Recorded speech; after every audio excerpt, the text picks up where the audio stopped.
नमस्कार। प्रश्न को बहुत ध्यान से पढ़िए। यूपीएससी का मतलब संघ लोक सेवा आयोग और भारत सरकार क्यों जोर देती है कि एनसीईआरटी की किताबें ही पढ़ो। तो यूपीएससी, संघ लोक सेवा आयोग और भारत सरकार क्यों पीछे पड़ी रहती है स्टूडेंट के कि अगर आपको आईएएस बनना है तो एनसीईआरटी की ही किताबें पढ़ो।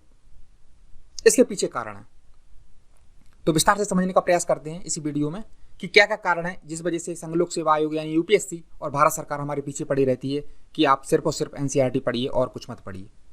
ठीक है, तो इसके पीछे कई कारण है। ठीक है, अब बारी बारी से समझते हैं। यूपीएससी, संघ लोक सेवा आयोग और भारत सरकार इसलिए जोर देती है। यूपीएससी कहती है कि भाई हम तो सारा का सारा पेपर है वो एनसीईआरटी से बनाएंगे। क्यों? क्योंकि अमीर गरीब का जो भेद है वो खत्म करना है। अब इससे क्या समझ में आया अमीर गरीब का भेद? क्योंकि जो एनसीईआरटी की जो किताबें होती हैं उनकी पहुंच आसानी से हो जाती है। आपने देखा होगा सॉफ्ट कॉपी जो होती है वो आसानी से मिल जाती है। जैसे सॉफ्ट कॉपी का मतलब क्या हुआ? पहले तो सॉफ्ट कॉपी का मतलब हुआ जिन किताबों को हम लैपटॉप में पढ़ सकते हैं, कंप्यूटर में पढ़ सकते हैं, मोबाइल में, टैब में, इन सब में पढ़ सकते हैं, तो उनको हम कह देते हैं सॉफ्ट कॉपी। आप गूगल में जाइएगा और आप टाइप कीजिए एनसीईआरटी। जैसे आप गूगल में टाइप करके एनसीईआरटी आप लिखेंगे, एंटर मारेंगे, तो आपको एनसीईआरटी की वेबसाइट मिल जाएगी ऑफिशियल। उस पर जाके आप सॉफ्ट कॉपी सारी की सारी 6 से 12 तक की आपकी सारी की सारी क्या है डाउनलोड कर लीजिए, फ्री में है।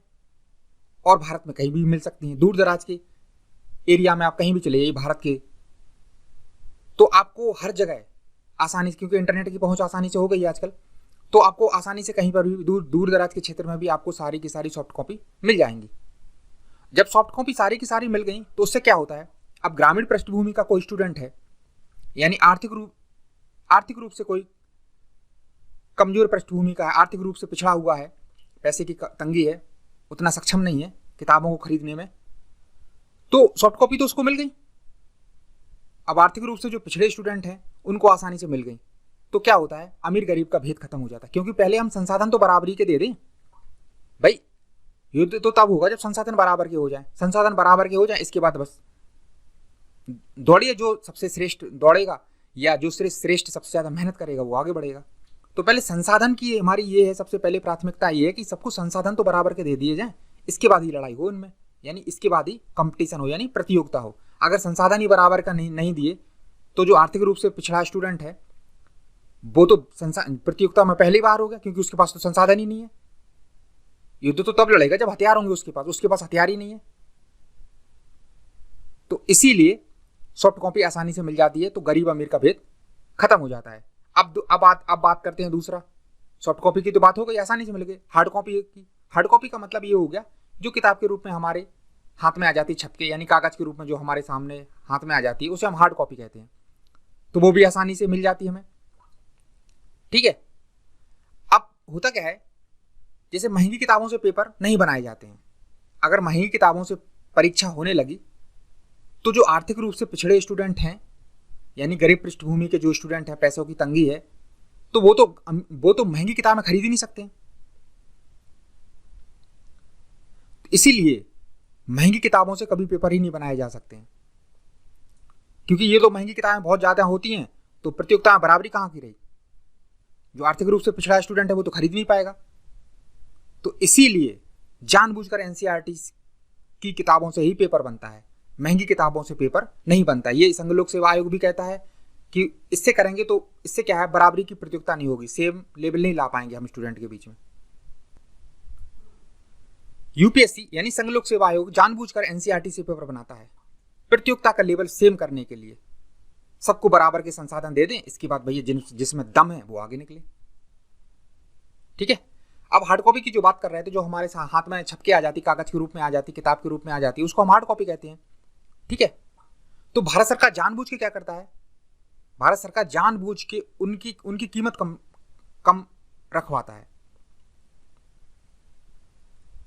यानी सरकार क्या है, जानबूझकर कम कीमत रखवाती है उन किताबों की एनसीईआरटी के। जैसे एक इतिहास विषय की एक कक्षा 10 की एनसीईआरटी लिखी गई, ठीक है, कक्षा 10 की एनसीईआरटी लिखी गई इतिहास विषय की।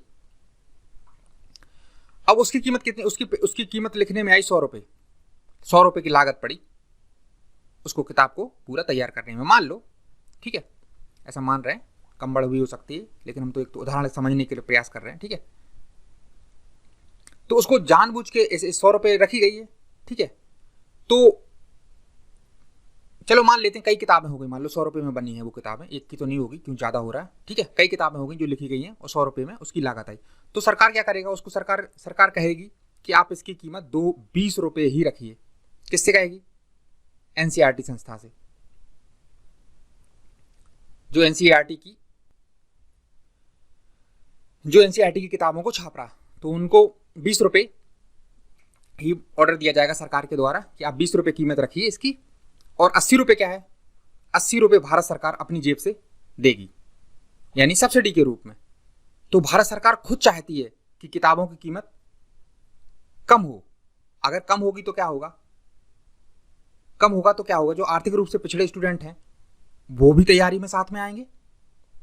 तो सरकार को तो क्या चाहिए, भारत सरकार को या संघ लोक सेवा आयोग को तो योग्य प्रशासक चाहिए, मतलब क्या है, ब्यूटीफुल ब्रेन चाहिए उन्हें। तो अब ब्यूटीफुल ब्रेन तो तब मिलेंगे जब हम सबको संसाधन बराबर दे दें। अगर संसाधन हम बराबर नहीं दे पाए ना, तो क्या होगा, जो आर्थिक रूप से पिछड़े स्टूडेंट है वो तो आ ही नहीं पाएंगे साथ में कंपटीशन के लिए, प्रतियोगिता के लिए, तो वो तो पीछे छूट गए। लेकिन बहुत योग्य थे वो लोग, ब्यूटीफुल माइंड थे उनके तो, लेकिन वो लोग संसाधन के अभाव की वजह से पीछे छूट गए। जैसे उदाहरण के तौर पर 2 खिलाड़ी हैं, ठीक है, क्रिकेट खेलते हैं। अब जो एक क्रिकेट पहले एक टीम का सदस्य खेल रहे हैं, तो उनको अच्छी क्वालिटी के बैट दिए जाते हैं, बल्ले दिए जाते हैं, उनसे खेल रहे हैं वो लोग, ठीक है। अब ऐसा नहीं है कि दूसरे और खिलाड़ी हैं जो उतने अच्छे आर्थिक पृष्ठभूमि से अच्छे से नहीं आए तो उनको भी बराबरी के संसाधन ना मिले, ऐसा नहीं होता। उनको भी क्या होता है, उनको भी अच्छी क्वालिटी के बैट दिए जाते, बल्ले दिए जाते हैं।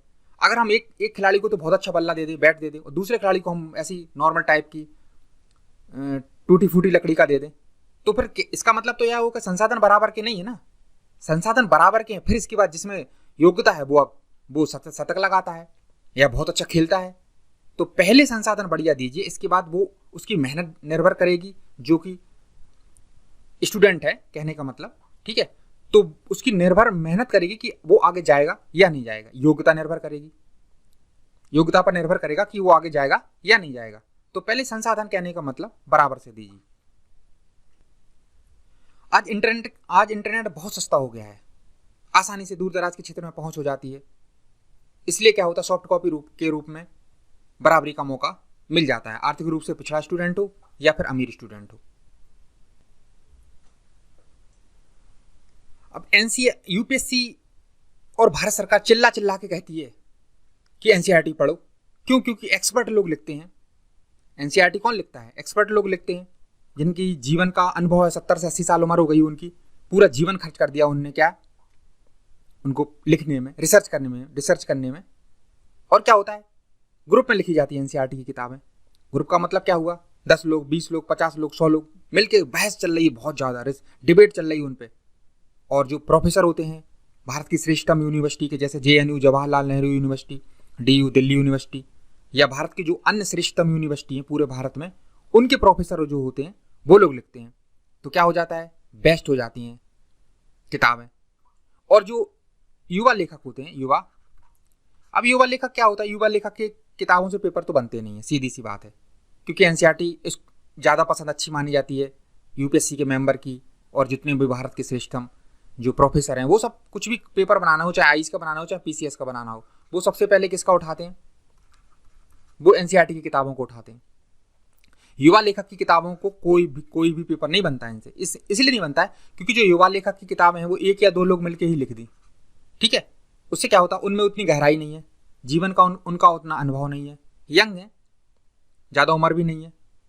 तो क्या होता है, उनकी गहराई में, उनकी किताबों में गहराई नहीं होती, डायमेंशन नहीं होती है। और जो एनसीईआरटी की किताबें होती है वो तो 70-80 साल के लोग, बुजुर्ग लोग लिख रहे हैं, यानी प्रोफेसर हैं, जीवन निकल गया उनका, जीवन का अनुभव बहुत शानदार रहा है, तो वो लोग लिख रहे हैं, तो इसलिए गहराई हो गई। अब यूपीएससी और भारत सरकार कहती है कि भाई चलो आप पढ़ो एनसीईआरटी या ना पढ़ो, हमें कोई मतलब नहीं है, चिल्ला रहे हैं, हम कह रहे हैं आपसे एनसीईआरटी पढ़िए, लेकिन अगर भारत सरकार की बात और भारत सरकार की और संघ लोक सेवा आयोग की बात यानी यूपीएससी की बात स्टूडेंट नहीं सुनते तो वो कहते हैं कि पढ़ो या ना पढ़ो एनसीईआरटी, भाई पेपर तो एनसीईआरटी से ही बनेगा। ठीक है, उनका तो साफ साफ कहना है कि एनसीईआरटी से ही पेपर बनाएंगे हम। आप जैसे आप देखिए, चलिए मैं और उदाहरण के तौर पर आपको समझाता हूँ। आप यूट्यूब में जाइए और आप यूट्यूब में सर्च कीजिए, यूपीएससी के लिखिए, आप चेयरमैन लिखिए या यूपीएससी के आप मेंबर लिखिए, ऐसा कुछ लिखिए, यूपीएससी मेंबर इंटरव्यू ऐसा करके टाइप करके सर्च कीजिए, तो आपको क्या है, यूपीएससी के जो पूर्व चेयरमैन रहे हैं, अब रिटायर्ड हो गए, ठीक है, तो उनके इंटरव्यू हो जाएंगे और अन्य सदस्यों के इंटरव्यू हो जाएंगे जो यूपीएससी के मेंबर रहे हैं, सदस्य रहे हैं, और कई सारे उनके यूपीएससी के बहुत सारे मेंबर के इंटरव्यू आ जाएंगे जो यूपीएससी में बैठे हैं, काम किया है उनने, यूपीएससी के मेंबर रहे हैं वो, तो उनके इंटरव्यू आप सुनिए, आप देखिए, और जब उनके आप इंटरव्यू सुनेंगे तो 100% सच होगा वो तैयारी के लिए। खुद कहते हैं कि एनसीईआरटी पढ़िए, आप इंटरव्यू सुनिए उनके, यूट्यूब पे मिल जाएंगे आपको।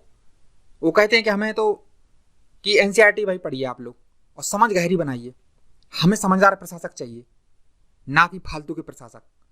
तो वो खुद ही ये इंटरव्यू में कह रहा है जो यूपीएससी के सदस्य हैं, सोच के देखिए, और खुद एनसीईआरटी पढ़ने पर जोर दे रहे हैं।